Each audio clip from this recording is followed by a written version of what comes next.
जय राधा माधव कुंज बिहारी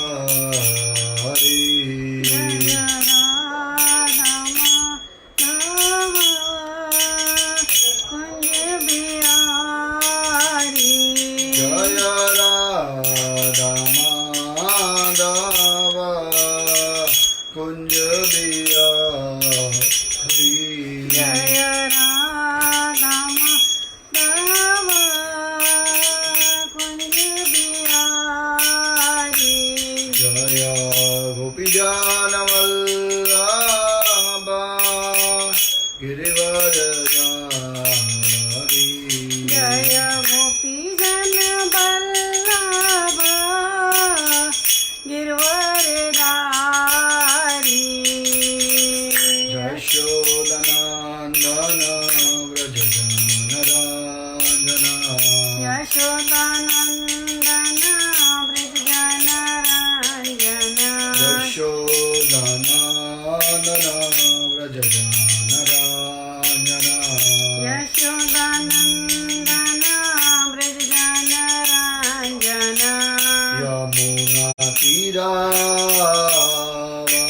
यमुनातीरावनचारी यमुनातीरावनचारी यमुनातीरावनचारी यमुनातीरावनचारी जय राधा माधव कुंज बिहारी जय राधा माधव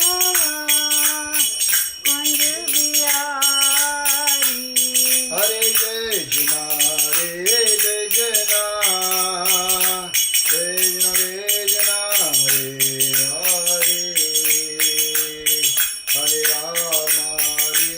राम राम राम हरे हरे हरे कृष्णा कृष्णा कृष्णा हरे हरे हरे राम राम राम हरे हरे हरे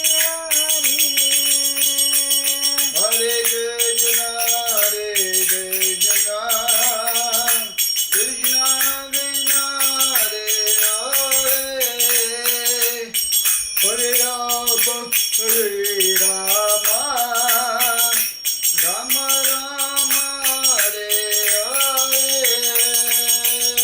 हरे कृष्णा कृष्णा कृष्ण कृष्ण हरे हरे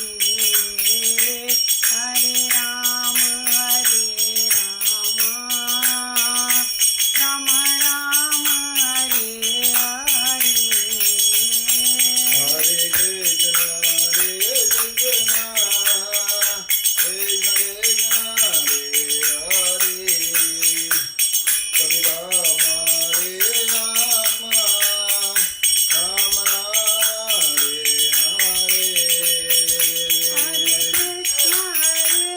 कृष्णा कृष्णा कृष्णा हरे हरे राम राम राम हरे हरे हरि बोल हरि बोल हरि बोल हरि बोल हरि बोल हरि बोल निताई गौर हरि बोल जय जय प्रभुपाद प्रभुपाद प्रभुपाद जय जय प्रभुपाद जय प्रभुपाद प्रभुपाद जय जय प्रभुपाद और प्रेमानंदे अनंत कोटि वैष्णव वृंद की जय श्रील प्रभुपाद की जय भाई गौर प्रेमानंद हरि हरि बोल इसको बाहर बाहर चलो राधा बाहर तो आप सबका बहुत बहुत धन्यवाद यहाँ आने के लिए, आज की कथा के लिए। और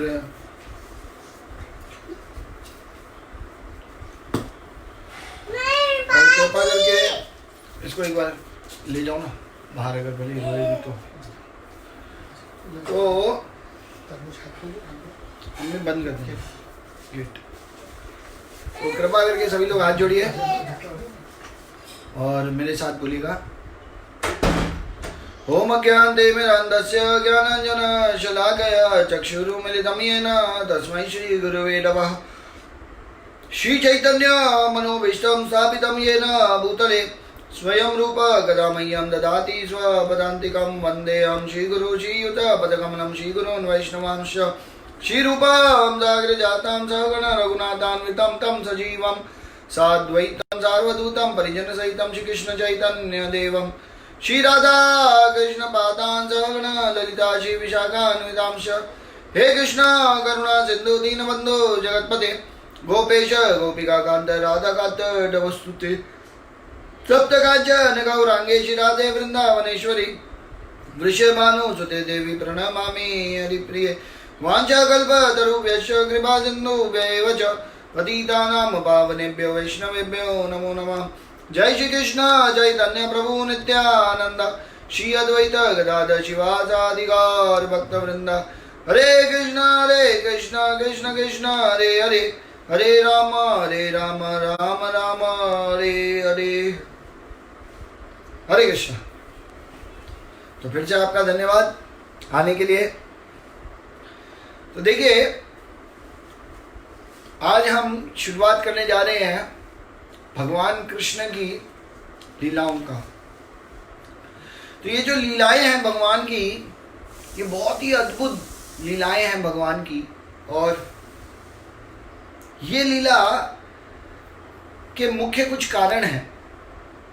देखिए, तो हम 8 कारणों के बारे में चर्चा करेंगे, पर उससे पहले मेरे मन में ये आया कि हमने पहले श्री रामानुजाचार्य के बारे में चर्चा की। जब रामानुजाचार्य के बारे में हम चर्चा कर रहे थे तो मैं ये देख रहा था कि भगवान के जो भक्त हैं उनको भगवान श्री कृष्ण से इतना प्रेम है। आप देखिए, तो ये प्रेम इस स्तर तक हमारा कब पहुंचेगा, कैसे पहुंचेगा, तो ये मैं सोच रहा था। तो फिर मैंने ये सोचा कि क्यों ना, अभी हमने भगवान और भक्त के संबंध की बात की, अब से हम भगवान की लीलाओं की अब बातें करेंगे। तो हो सकता है कि वो जो भाव है श्री रामानुजाचार्य का, जो हमने पूरी कथा सुनी, उन कथाओं से हमको इंस्पिरेशन मिले। और इन जो कथाएं हैं, ये कृष्ण कथा, इसमें हमको कृष्ण कथा के लिए हमको थोड़ा सा क्या बोलते हैं, रुचि बढ़े भगवान से, प्रेम बढ़े भगवान से, हमको भगवान की लीलाओं से कुछ आसक्ति हो, कुछ। आप देखिए, सबसे बड़ी तकलीफ क्या है कि आज भी हमको डे टू डे लाइफ में भगवान की कोई भी लीला याद नहीं आती। क्योंकि तकलीफ ये है कि हम लोग रोज उसका स्मरण नहीं कर रहे। स्मरण क्यों नहीं कर रहे? क्योंकि हम उन लीलाओं को ना तो पढ़ते हैं ढंग से या रेगुलर नहीं पढ़ रहे, और उसके कारण जो मन है इसमें ये प्रकट ही नहीं होगी भगवान की लीला। तो मैंने ये सोचा कि क्यों ना ये जो हमारा लॉकडाउन का समय है, इस समय हम भगवान की लीलाओं पे चर्चा करें, जिससे जितनी ज़्यादा बार लीला सुनेंगे उतनी ज़्यादा बार भगवान का स्मरण होगा, भगवान की लीलाएं का स्मरण होगा। वो हमारे मन में, हमारी बुद्धि में घूमेंगी वो लीलाएं। और जब वो लीलाएं घूमेंगी इस तरह से हमारी बुद्धि पे, तो हो सकता है कि पता नहीं कब क्या स्थिति बन जाए जीवन में, कब शरीर छोड़ने का समय आ जाए, किसको पता है। तो चांसेस है कि अगर कृष्ण की लीला स्मरण करते रहेंगे तो मृत्यु के समय कृष्ण याद आएंगे। तो इसीलिए ये जो कृष्ण लीला का जो कथा है, ये मैंने सोचा कि अब यहाँ से हम एक सीरीज करते हैं, देखते हैं कितनी लंबी जाती है। आप सब में से किसी को भी लगे कि नहीं प्रभु जी मज़ा नहीं आ रहा, कोई और कथा कीजिए, तो बता देना। तो हो सकता है 5, 7, 10 या 12-15 करने के बाद सीरीज फिर रुक जाएंगे, फिर कोई और कथा देने लग जाएंगे। आप लोग को जो इच्छा होगी अब बताना मुझे, व्हाट्सअप कर सकते हैं मुझे, फेसबुक पे लिख सकते हैं कमेंट सेक्शन में, तो जो अच्छा लगे वैसे आप कर सकते हैं। तो देखिए ये जो कृष्ण लीला है, इसकी शुरुआत करने से पहले हमको कुछ बैकग्राउंड जानना जरूरी है। बैकग्राउंड क्या है?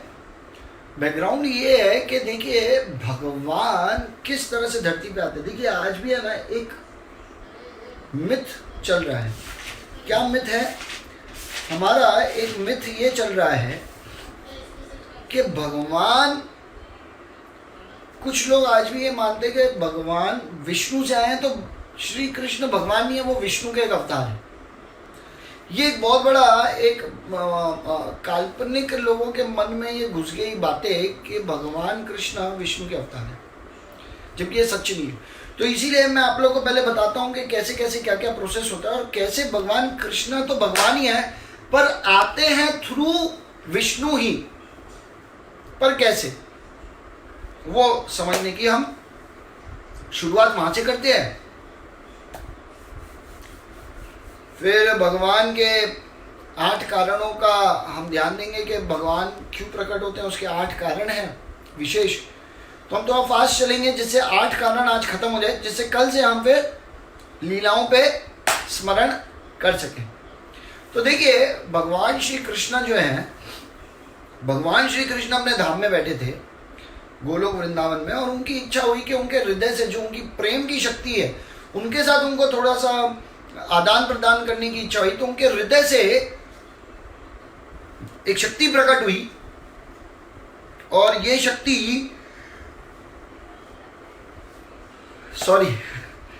ये शक्ति जो प्रकट हुई ये थी श्रीमती राधा रानी, जो भगवान के हृदय से आती है लेफ्ट साइड से। राइट साइड से कौन आता है?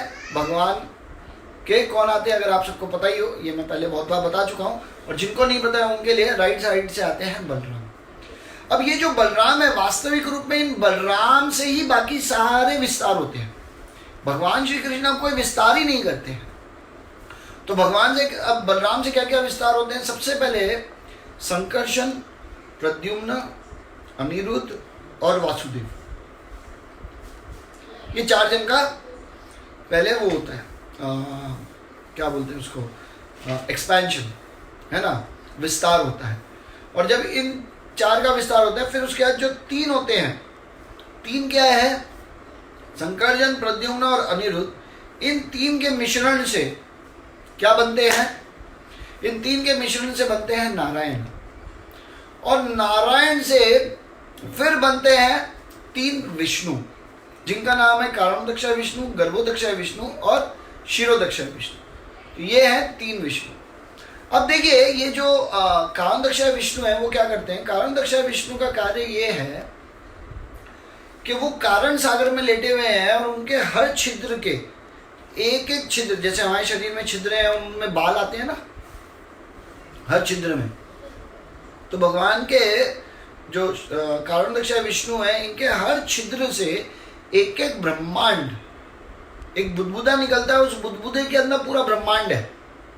हम जिस ब्रह्मांड में है, इस ब्रह्मांड में एक बुदबुदा है, उस बुदबुदे में पूरा ब्रह्मांड है, सोचिए। और क्या होता है, भगवान जब सांस लेते हैं छोड़ते हैं तो ये बुदबुदे निकलते हैं, और जब सांस अंदर खींच लेते हैं तो सब अंदर चले जाते हैं, पर उसका जो ड्यूरेशन है वो बहुत लंबा है। अब देखिए, तो इस तरह से हम आते हैं और फिर हम ये धरती फॉर्म होती है।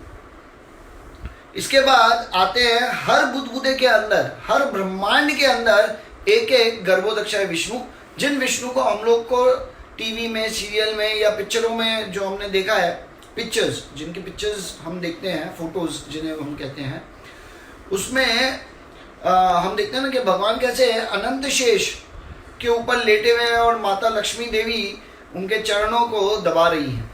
आप देखिए, तो ये है गर्भोदक्षाय विष्णु जो लेटे हुए हैं सागर में, और इनके नाभि से एक कमल निकलता है जिसमें होते हैं ब्रह्मा जी।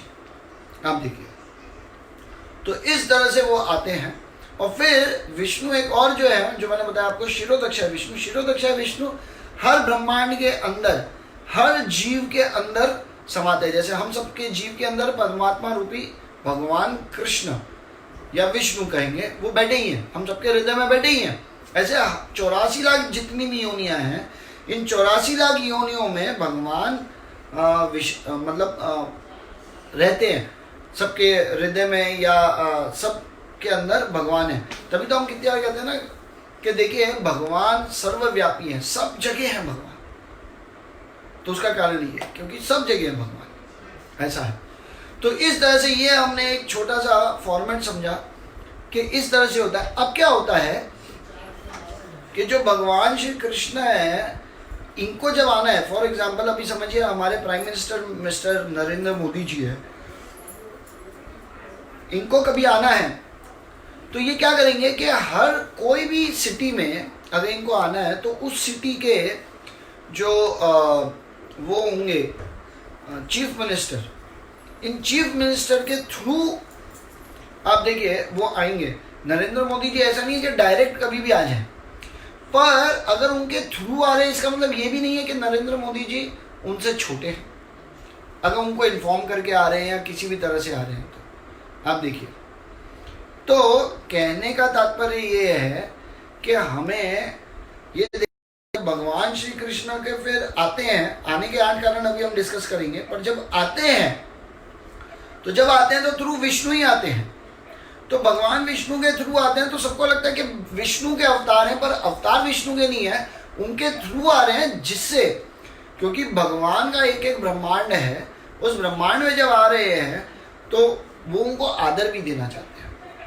आप देखिए और क्या होता है, जब हम लीला कथा पे जाएंगे तो उसमें उनको पता चलेगा कि कैसे जो श्री कृष्ण भगवान है, देखिए उनको कोई रुचि नहीं है किसी से लड़ाई करने में, किसी से झगड़ने में, वो आगे कारण में आएगा तो हम उस समय डिस्कशन करते हैं। तो देखिए ये एक सिंपल फॉर्मेट है जो हमको हमेशा हर स्थिति में समझना है कि एक्चुअली भगवान श्री कृष्ण का जो अवतार मतलब जो एक्सपेंशन है ना, वह एक्सपेंशन सिर्फ 2 ही है जो भगवान अपने आप को एक्सपेंशन करते हैं, अपना एक्सपेंशन करते हैं, तो वो सिर्फ 2 ही है। एक है श्रीमती राधा रानी और दूसरे हैं बलदेव। तो इस तरह से, और फिर बलदेव से सारे एक्सपेंशन होते हैं। इसीलिए हम बलराम जी को आदि गुरु कहते हैं क्योंकि सब कुछ उनसे निकला है। तो इसीलिए वो आदि गुरु हैं क्योंकि सबसे ज़्यादा ज्ञान, सब कुछ आप देखिए, सबसे ज़्यादा शक्ति भगवान कृष्ण के बाद अगर किसी के पास है तो वो किसके पास है? बलराम जी के पास है। तो इस तरह से ये पूरी वो बनती है। आप देखिए क्या बोलते हैं, इस तरह से भगवान अपना विस्तार करते हैं। ये बात हो गई क्लियर। अब हमको ये जानना भी बहुत जरूरी है कि भगवान वास्तविक रूप में आते क्यों हैं धरती पे। भगवान गोलोक वृंदावन में रहते हैं। अब गोलोक वृंदावन से भगवान को इधर धरती पे आने की जरूरत क्या है बताइए, उनको क्या जरूरत है? तो उसके 8 मुख्य कारण है। हाँ, ये हमको जानना बहुत जरूरी है क्योंकि अगर ये नहीं जानेंगे तो इसका मतलब हमने वास्तविक रूप में भगवान को समझा ही नहीं उनके आने का। इसलिए भगवत गीता में भी भगवान ये बताते हैं कि जन्म कर्म च मे दिव्यम एवं यो वेति तत्वता तत्व देह पुनर्जन्म नैति मामेति सो अर्जुना। आप देखिए तो उसमें भगवान क्या बता रहे हैं कि जो मेरे जन्म और कर्म को तत्व रूप में समझ जाएगा, आप देखिए तो निश्चित रूप से वो मुझे समझने के बाद इस जन्म मृत्यु के चक्कर से पूर्ण रूप से छूट जाएगा। ऐसा है।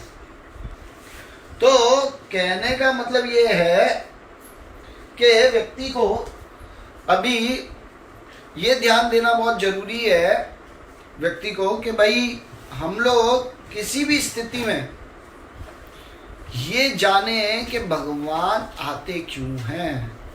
अगर हमको ये नहीं पता चलेगा कि भगवान आते क्यों हैं तो हम किसी भी स्थिति में खाली लीला कथा, कितनी बार हम देखते हैं ना, लोग बड़े बड़े लोग आते हैं लीला कथा करते हैं, लोग उस समय तो बहुत आनंदित हो जाते हैं और आनंदित होने के बाद फिर क्या होता है कि वो भूल जाते हैं। क्यों? क्योंकि तत्व रूप में नहीं समझा है कि भगवान आते क्यों। आप देखिए, ये बहुत महत्वपूर्ण है। एक्चुअली ये 8 पॉइंट बहुत विशेष पॉइंट्स हैं, इनको हमको निश्चित रूप से ध्यान रखना बहुत जरूरी है। तो हम कह सकते हैं कि भगवान का जन्म कर्म के बारे में जो भगवान भगवत गीता में लिख रहे हैं, हम जानते हैं भाई भगवान क्यों आते हैं और पूरा तत्व रूप में जानते हैं, ये कॉन्फिडेंस आ जाएगा।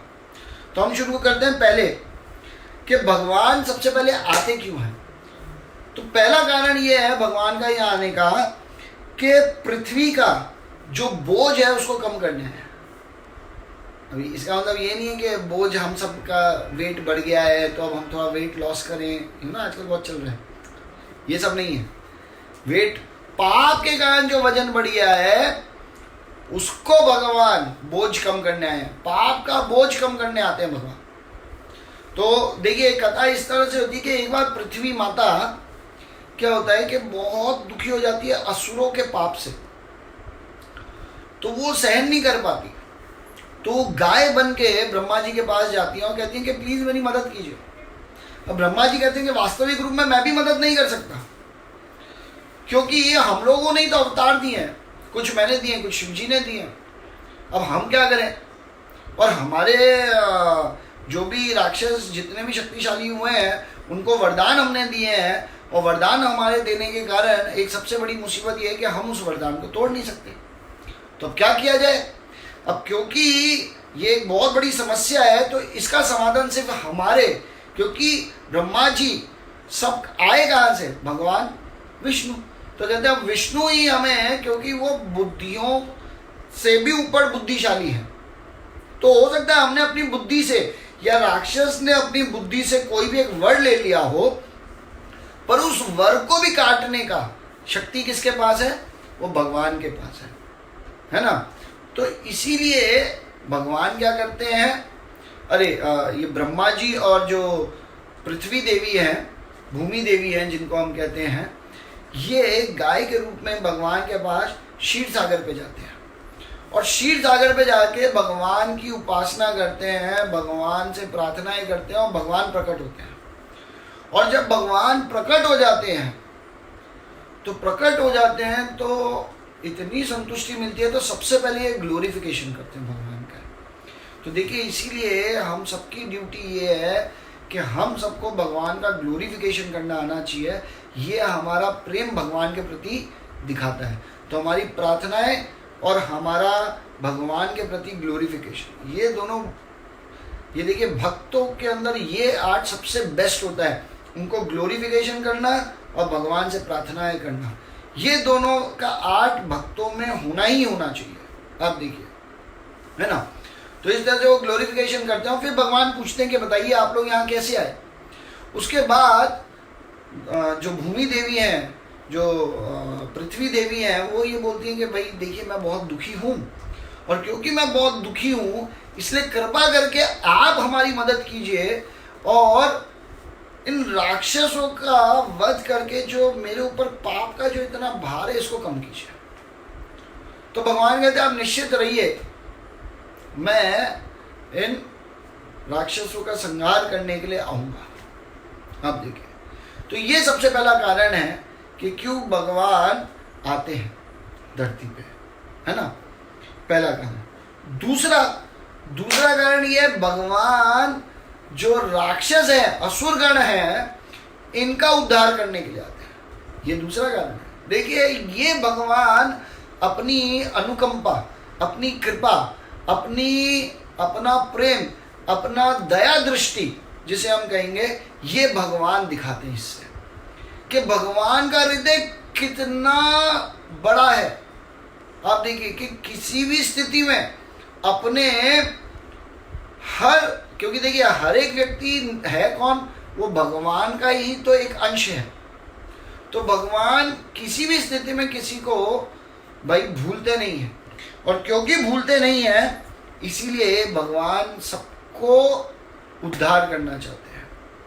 तो राक्षसों का भी उद्धार करना चाहते हैं, इसीलिए जब राक्षसों का जब भगवान वध करते हैं तो भगवान उनका वध करके एक प्रकार की मुक्ति देते हैं, जिस मुक्ति को बोलते हैं सायुज्य मुक्ति। और ये सायुज्य मुक्ति इन राक्षसों को मिलती है क्योंकि भगवान यहाँ आते हैं। ठीक है, ये हुआ दूसरा कारण। तीसरा कारण क्या है? फिर राक्षसों के लिए आते हैं भगवान। क्यों? क्योंकि राक्षसों की इच्छा है भगवान से लड़ना, क्योंकि राक्षस भगवान से ईर्ष्या करते हैं। तो भगवान भगवद गीता में भी बताते हैं कि जे जथामाम प्रपद्यन्ते ताम तथैव भजाम्यहम्। इसका मतलब क्या हुआ?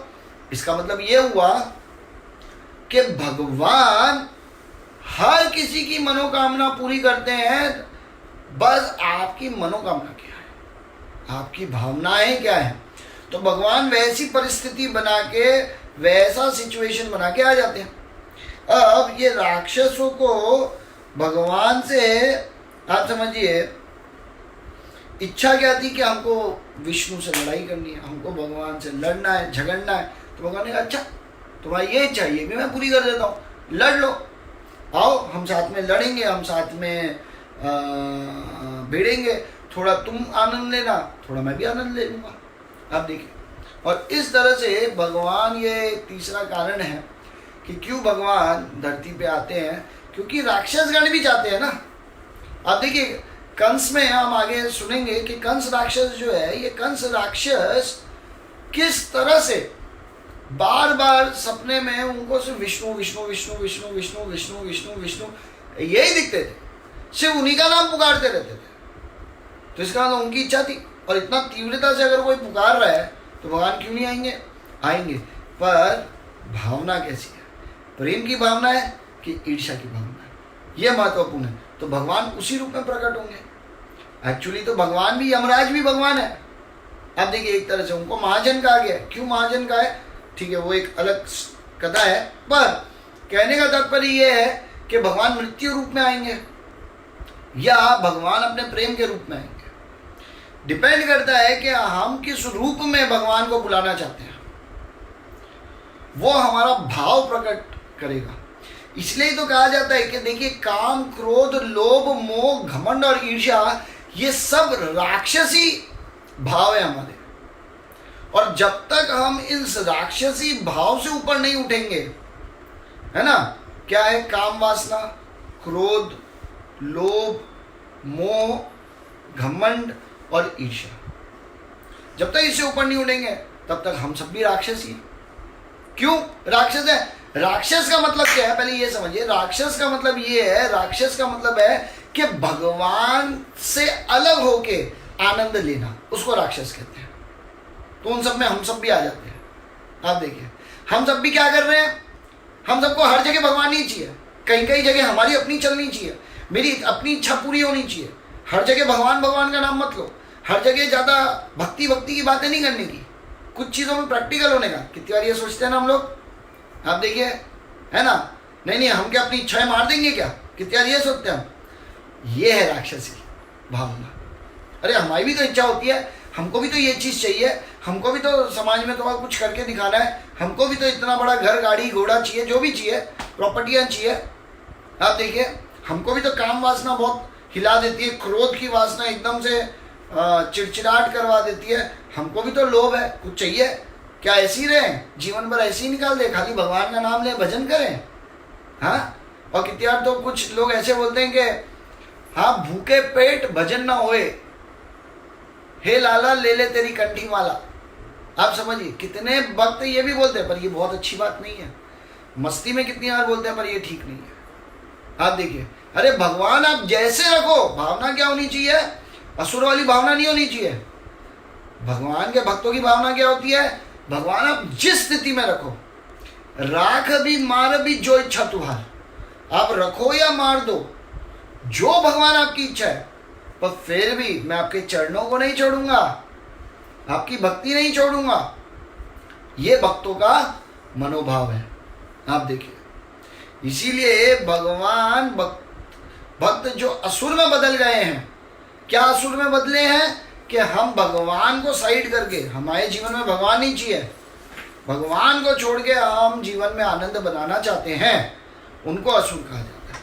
और भगवान इतने दयालु हैं, इतने कृपालु हैं कि इसके बावजूद भी भगवान आते हैं संसार में असुरों की इच्छा पूर्ति करने के लिए। देखिए, है ना। तो ये एक और कारण है। तीसरा, चौथा कारण क्या है? चौथा कारण है भगवान को अपने वीर रस का आस्वादन करना है। वीर रस का, देखिए एक बार भगवान बैठे हुए थे अपने धाम में और सोच रहे थे कि मुझे भी वीर रस का पान करना है, यू नो, मजा आता है। कितने हम देखते हैं ना बच्चे जब वीडियो गेम खेलते हैं, या बड़े भी आजकल वीडियो गेम खेलते हैं। अभी वो एक गेम बहुत फेमस हुआ था, मैंने सुना था, नाम मैं भूल रहा हूँ, पबजी करके कोई गेम था। तो मैंने देखा कि एक व्यक्ति खेल रहे थे, उसमें गन से शूट करते हैं, शूटिंग का गेम है कुछ, है ना। तो बहुत मजा आता है ना लोगों को शूट करने में। क्यों? वीर रस का पान होता है। अरे हम भी किसी से कम नहीं, हम भी मार सकते हैं, हम भी विजय हो सकते हैं। ये गुण कहाँ से आया हमारे अंदर? ये गुण भी भगवान के कारण ही आया। पर जब हम भगवान से अलग हो जाते हैं तो ये गुण हमको असुर बना के अहित कार्य करवाता है। पर अगर हम भगवान की भक्ति करते हुए इस गुण को लेके आते हैं तो उसमें पूरे जगत का हित हो जाता है।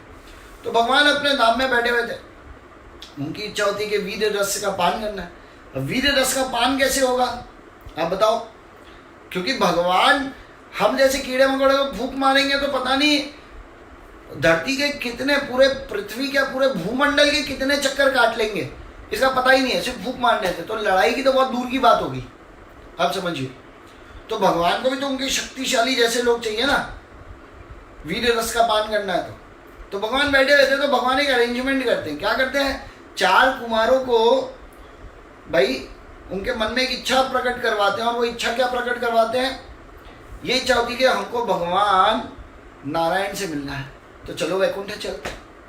तो ये 4 कुमार वैकुंठ आते हैं, और जैसे ही वैकुंठ आते हैं तो वैकुंठ के द्वार पे 2 मुख्य उनके द्वारपाल, जिनका नाम है जय और विजय, ये दोनों वहां खड़े थे द्वारपाल पे। तो ये रोक लेते हैं। तो 4 कुमार को आ जाता है एकदम गुस्सा कि अच्छा अब तुम हमें रोकोगे भगवान से मिलने के लिए, तुम होते क्या? और ये करके उनको बहुत गुस्सा आता है। तो वो उनको श्राप दे देते हैं, कहते कि तुम इस गोलोक वृंदावन में रहने के लायक नहीं हो, जाओ नीचे धरती पे, हाँ, और तुम्हें हम श्राप देते हैं। तो इतने में भगवान दौड़ते हुए आते हैं। जब पता चलता है कि अरे ये श्राप मिल रहा है मेरे जय विजय को, तो आके वो एक्चुअली उनके चरणों में पड़ जाते हैं और कहते हैं कि गलती इनकी नहीं, गलती मेरी है, आपको जो श्राप देना है मेरे को दीजिए। अब देखिए इतना बड़ा हृदय है भगवान का कि अपने द्वारपालों के लिए भी खुद भीख मांग रहे हैं। जबकि आजकल हम में से कितने लोग अपने वॉचमैन के लिए इतना रिस्पेक्ट रखते हैं, आप सोचिए, कौन रिस्पेक्ट करता है अपने वॉचमैन का? पर ये है भगवान, और ये है हम असुर जैसे प्रवृत्ति के लोग, जो सिर्फ अपने बारे में हमेशा सोचते हैं, अपने सिवाय हमको कोई और नहीं दिखता। और हमारे जीवन में जो भी दुख का कारण है वो यही है, क्योंकि हम इस जगत में सबसे बड़े स्वार्थी हैं। अब देखिए, ठीक है। तो इस तरह से बोला जाता है। तो फिर उनको वो ऑप्शन दे देते हैं 4 कुमार। क्या ऑप्शन देते हैं? या तो आप 7 जन्म मनुष्य लो, या 3 जन्म असुर लो। तो जय विजय कहते हैं भैया 7 जन्म हम भगवान से दूरी सहन नहीं कर सकते, कुछ भी हो जाए, हमको तो भगवान ही चाहिए किसी भी रूप में, जल्दी से जल्दी। तो हम 3 जन्म असुर का लेने के लिए तैयार हैं। तो 3 जन्म में असुर। अब जय विजय तो भगवान के द्वारपाल हैं, तो साधारण व्यक्ति तो नहीं है, तो भगवान अब वीर रस का पान करेंगे। तो क्या बनते हैं? पहले जन्म में क्या बनते हैं? हिरण्याक्ष और हिरण्यकशिपु। दूसरे जन्म में क्या बोलते हैं? कुंभकर्ण और रावण। तीसरे जन्म में शिशुपाल और दंतवक्र। आप देखिए, तो इस तरह से भगवान के ये जो मुख्य जो 2 द्वारपाल हैं, ये जय और विजय बनते हैं। आप देखिए, और इस तरह से भगवान आते हैं और फिर वीर रस का जो पान करना है भगवान को, ये आते हैं। और हम देख सकते हैं कि कैसे इवन वृंदावन में भी रोज एक नया असुर आते थे, रोज एक नया असुर आते हैं, इनको मारते हैं। और जब इनको मार देते हैं 12 बजे तक में, और उसके बाद फिर क्या करते हैं? 12 बजे के बाद इनको मारने के बाद आते हैं, है ना, और फिर खाना पीना खाते हैं। लंच टाइम से पहले कुछ एक्सरसाइज कर ली जाए जिससे भूख अच्छे से लगे। ये भगवान का एक मनोभाव है। तो ये है चौथा कारण। पांचवा कारण क्या है? भक्तों की रक्षा करने आते हैं। देखिए, जब असुरगण भक्तों के ऊपर अत्याचार करते हैं तो भगवान सहन नहीं कर सकते। तो भगवान कहते नहीं, मैं खुद जाके बुलाऊंगा, मैं खुद जाके असुरों का वध करूंगा और अपने भक्तों का रक्षा करूंगा इस तरह से, और उनको बुला के, उनको समझा बुझा के अपने भक्तों को वापस अपने धाम लेके आऊंगा। इस तरह से तो भगवान खुद जाते हैं भक्तों की रक्षा करने।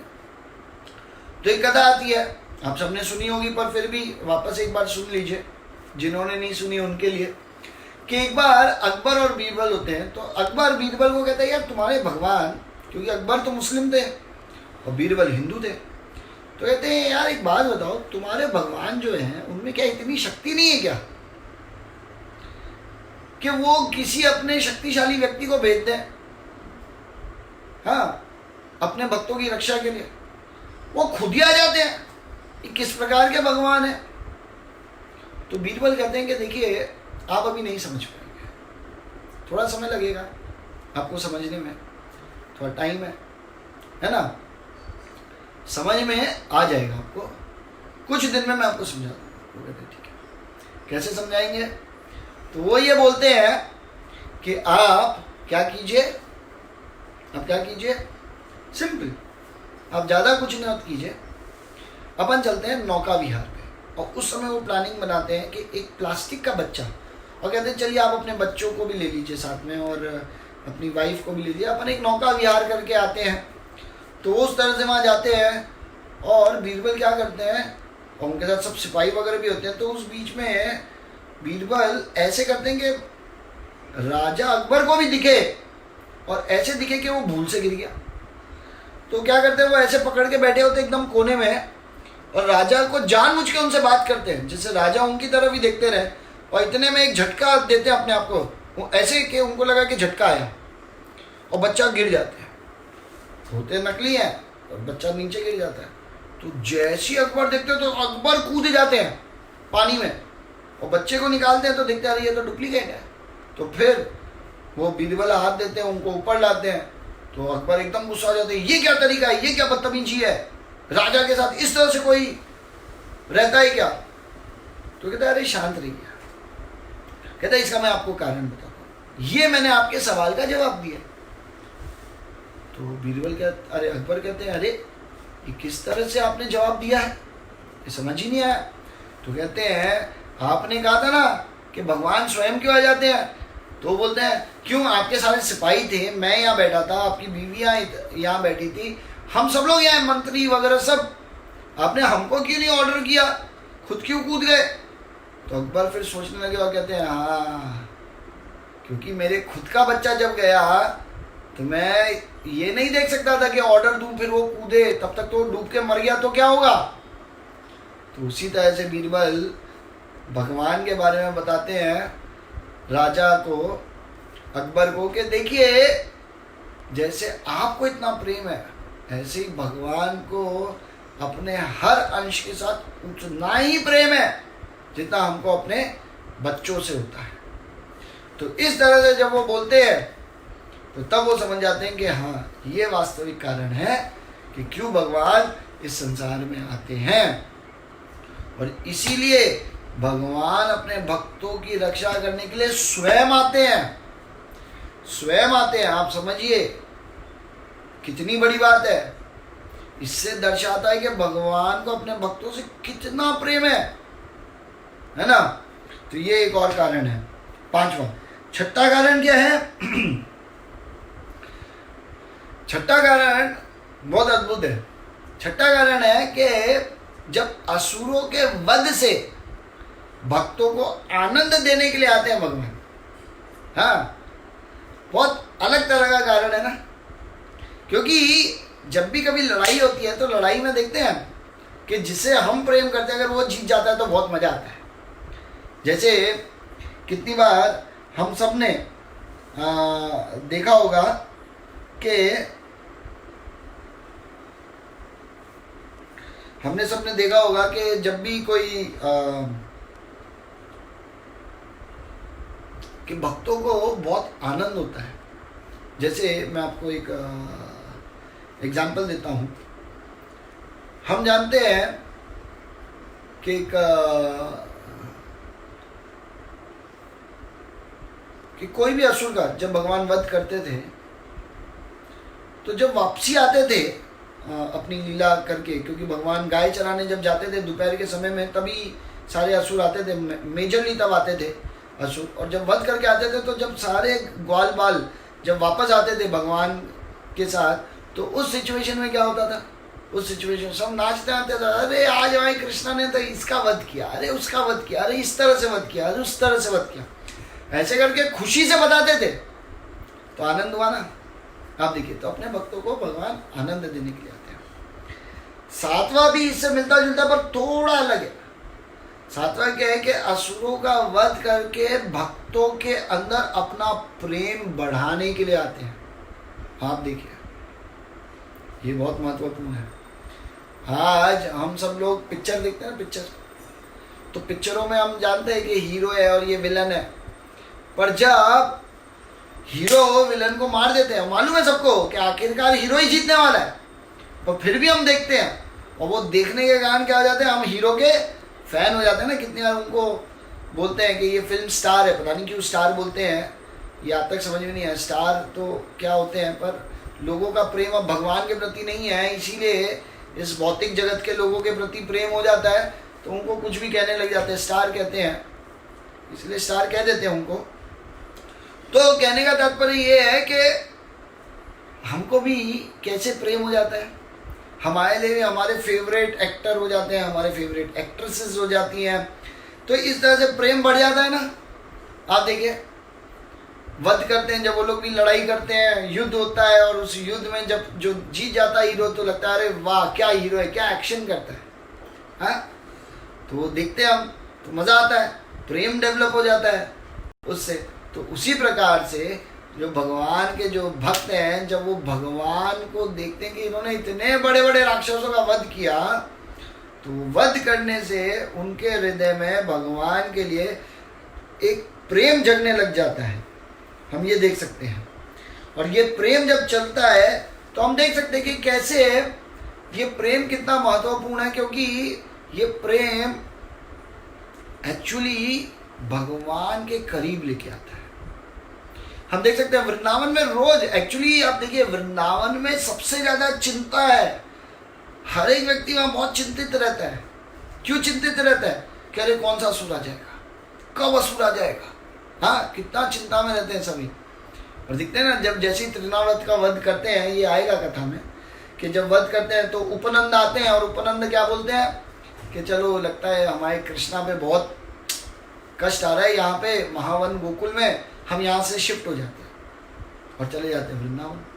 अब देखिए, तो वो कथा में आएगा आगे, पर ये उनका प्रेम है कि भगवान कृष्णा की रक्षा के लिए सब कुछ छोड़ने के लिए तैयार है ना। तो इसी तरह से श्रील प्रभुपाद बताते हैं कि भक्ति में जब व्यक्ति आ जाता है, तो भक्ति में आने से उसकी चिंताएं कम नहीं बढ़ जाती है। कैसे बढ़ जाती है? उसको सबसे ज़्यादा चिंता किसकी होती है? अपनी, भाई मेरी अच्छे से माला जप हो जाए, हाँ। चिंता क्या होती है? प्रचार का चिंता होता है, चिंता बढ़ जाता है, अरे प्रचार कैसे होगा, भगवान के नाम का प्रचार कैसे होगा, चिंता बढ़ जाता है, अरे मंदिर है, मंदिर कैसे अच्छे से चलेगा, इसकी चिंताएं बढ़ जाती हैं। भक्तों के प्रति चिंता बढ़ जाती है, अरे कोई भक्त का फॉल डाउन ना हो जाए, हाँ, या भक्तों का उत्साह हमेशा बढ़ता ही रहे। तो अनेक अनेक तरह से कितनी सारी चिंताएं बढ़ जाती हैं। पर श्री प्रभुपाद बताते थे कि ये चिंताएं कैसी हैं? ये दिव्य चिंताएं हैं, ये साधारण भौतिक जगत की चिंताएं नहीं है, ये दिव्य चिंता है। और अगर कोई भक्त को ऐसी चिंताएं नहीं होती, इसका मतलब उन्हें भगवान से कोई प्रेम नहीं है, किसी तरह का कोई रिश्ता नहीं मानते वो भगवान से। अब ये समझ लेना। इसीलिए हम सबका ये एक मुख्य ड्यूटी है कि हमको ये देखना है, हमको भगवान की सेवाओं के लिए चिंता है कि नहीं है। अगर चिंता नहीं है तो इसका मतलब हमको भगवान से प्रेम नहीं है। इसीलिए इसका मतलब हमको भगवान की जो लीलाएं हैं वो देख के प्रेम उत्पन्न नहीं हो रहा है। तो भगवान क्या चाहते थे कि मैं असुरों का वध करूं या अपनी लीलाएं प्रकट करूं और ये लीलाएं करके भक्तों के हृदय में अपना प्रेम जगाऊं। आप देखिए, तो हमको ये समझना आना चाहिए कि अगर हमारे जीवन में हम भगवान की सेवाओं के प्रति, प्रचार के प्रति वगैरह वगैरह अनेक चीज़ों के प्रति अगर चिंता नहीं है तो इसका मतलब प्रेम नहीं है। जैसे देखिए, पूरे वृंदावन वासी, ब्रजवासी हमेशा पूरी तरह से चिंतित ही रहते थे। भगवान की रक्षा करनी है, चिंता है ना, खिलाने पिलाने का चिंता है वगैरह वगैरह, और असुर आ जाएंगे इसका चिंता है, जो हम पहले बात कर चुके हैं। तो ऐसे अलग अलग चिंताएं रहती हैं। जैसे कि एग्जाम्पल से समझ सकते हैं कि समझिए आपका बच्चा खो गया। अब आपका बच्चा रास्ते में गया और खो गया। अब आप सोचिए कितनी चिंता हो जाएगी। ये एग्जाम्पल हुआ था अभी, हमारा कार्तिक यात्रा हुई थी। उस कार्तिक यात्रा में हमारे एक भक्त हैं, उनका बेटा, उनके छोटा बेटा है, अपने बेटे को एक दूसरे भक्त के हाथ में दिया और वो भक्तों को इतना ध्यान नहीं रहा। उन्होंने सोचा कि ग्रुप में सबके साथ ही आ जाएगा, पर वो बेटा उनका वो वहीं रह गया और सब लोग आगे चल दिए। और जब आगे चल दिए तो जो माता जी थी वो तो ऐसे पागल हो गई, एकदम ऐसे भयंकर पागल हो गई कि पता नहीं कहाँ गया मेरा बच्चा, किधर गया, कहाँ खो गया। और ऐसे एकदम से ऐसे लगा कि विस्फोट हो गया हो कहीं, भयंकर रूप से। आप देखिए, फिर भागे कुछ भक्त कि कहाँ गया, और क्या पाया कि वो भक्त बच्चा वहीं बैठा हुआ है। हाँ, ये वृंदावन में हुआ, अभी हमने देखा कार्तिक यात्रा में। और जैसे ही देखा तो आहा, प्रेम क्या हुआ, बढ़ गया, है ना। वो जो माँ का जो प्रेम था, जो पिता का जो प्रेम था अपने पुत्र के प्रति, वो डबल ट्रिपल हो गया उस समय। तो ये क्या दिखाता है कि जब भगवान असुरों का वध करते हैं और कोई चिंताजनक स्थितियां बनाते हैं हमारे जीवन में, मतलब वृंदावन में, व्रज में, जिससे भक्तों का जो प्रेम है उस चिंता में, अरे अब क्या होगा, अब कैसे होगा, हाँ इससे तो भगवान निकलेंगे कि नहीं निकलेंगे, अरे ये असुर इतना खतरनाक है, कुछ कर तो नहीं देंगे। ऐसे करके जब चिंता उत्पन्न करते हैं भगवान, तो अपना प्रेम बढ़ाते हैं। आप देखिए, है ना। तो ये एक और कारण है। ये कौन सा कारण था, ये 7वां कारण था। 8वां कारण है, भगवान अपने, ये आखिरी कारण है, भगवान अपने गोलोक वृंदावन का रस का आस्वादन करने के लिए, आस्वादन करवाने के लिए आते हैं। आप देखिए, तो भगवान यहाँ आते हैं, उनकी लीलाएं करते हैं। उनकी लीला करने के बाद हमको पता चलता है कि भगवान की भक्ति में कितना रस है। भगवान के साथ जुड़ के हमको कितने आनंद की अनुभूति हो रही है। भगवान के साथ रह के हमें कितना खुशी की हो रहा है। तो भगवान अपनी लीलाएं, देखिए भगवान की 2 प्रकार की लीलाएं हैं, एक नित्य लीला, एक नैमित्तिक लीला। ठीक है, अब इसमें क्या भेद है। नित्य लीला वो है जो गोलोक वृंदावन में नित्य रूप से चल रही है, और वही लीलाएं भगवान यहाँ भी करते हैं भौम वृंदावन में।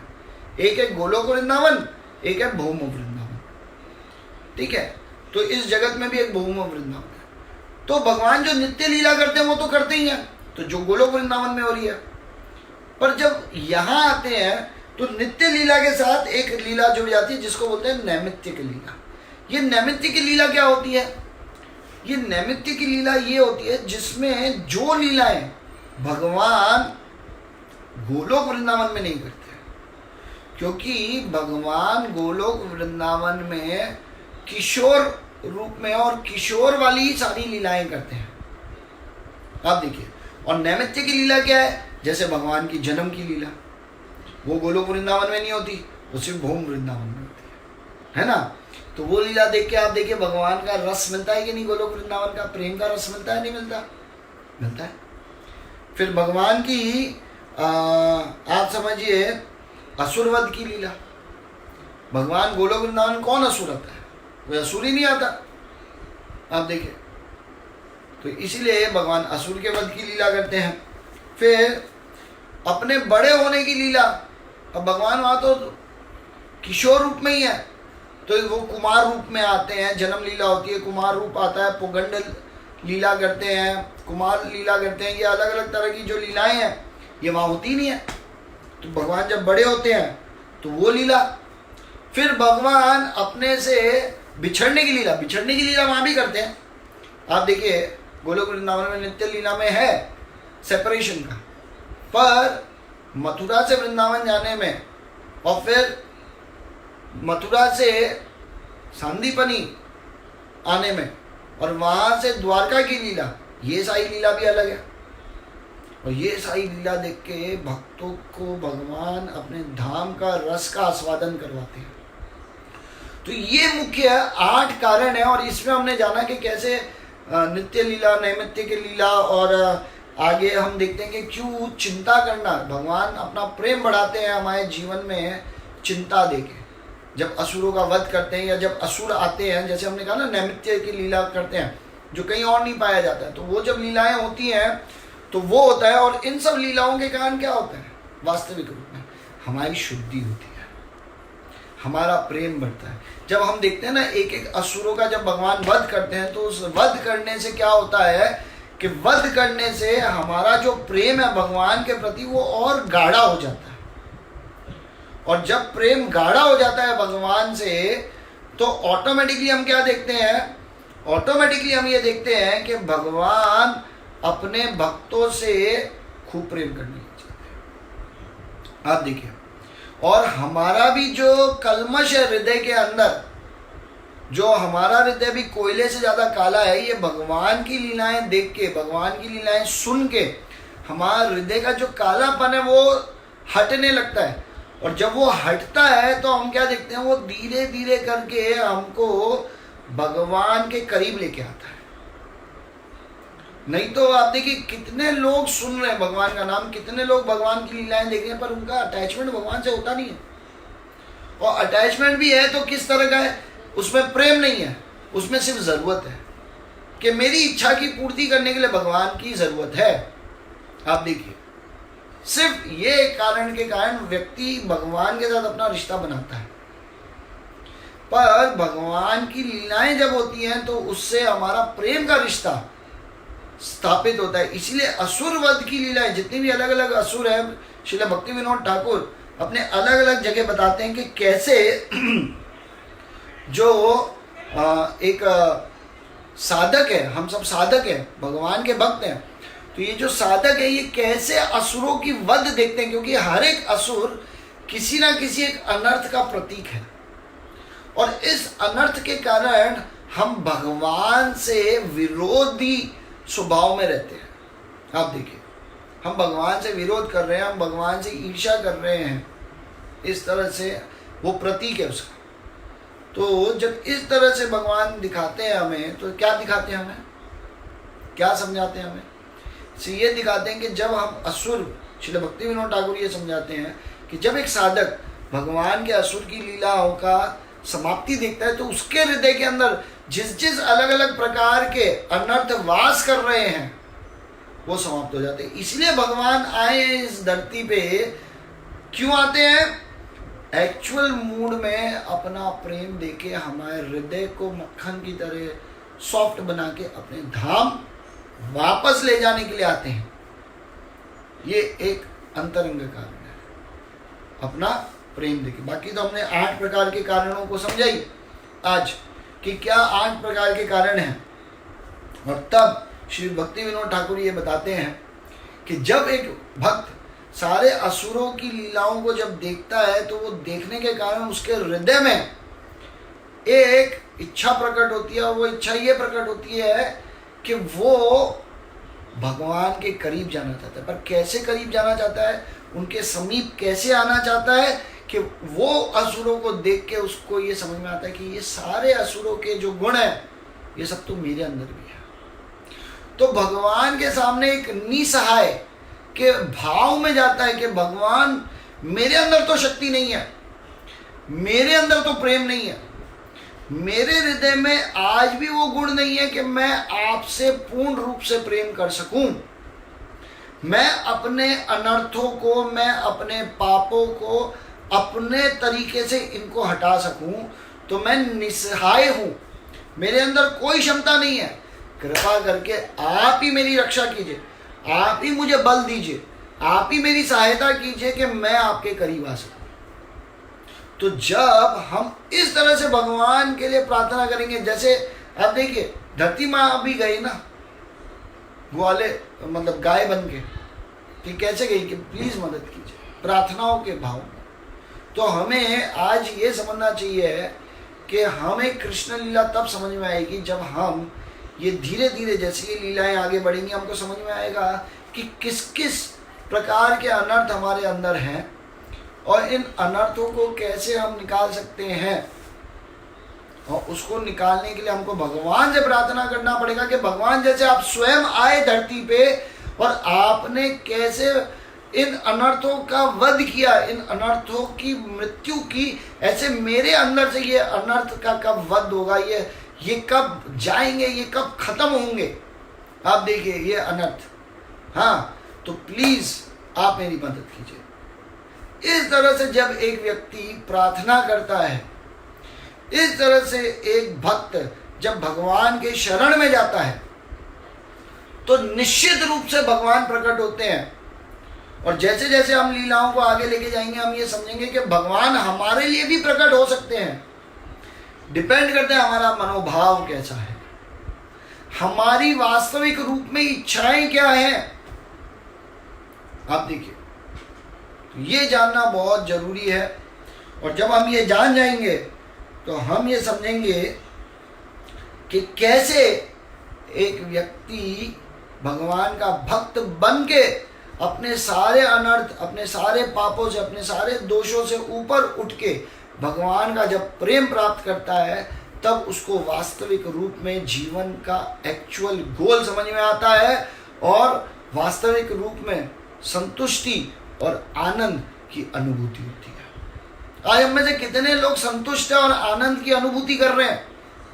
हर एक व्यक्ति तो दुखी है, हर एक व्यक्ति तो जीवन में आज रोज एक नया कलेश मचा पड़ा है। आप देखिए, है ना? तो इसीलिए भगवान की भक्ति करना, उनकी लीलाओं को समझ के उसको पूर्ण रूप से अपने अंदर समा लेना, कि अगर रात को भी उठा के पूछे कि भगवान ने कौन सी लीला की, या अचानक कितना भी दर्द हुआ हो, तो कृष्ण मुंह पे निकले और तुरंत भगवान की जो दिव्य लीलाएं हैं वो हमारे आंखों के सामने प्रकट हो जाए। आप देखिए, ये बहुत जरूरी है। इसीलिए ही मेरा आप सबसे ये अनुरोध है कि भगवान, देखिए ये जो भगवान की लीलाएं हैं ये साधारण लीलाएं नहीं है। और ये समझना भी बहुत जरूरी है कि भगवान कृष्ण अवतारी हैं, अवतार नहीं है किसी के।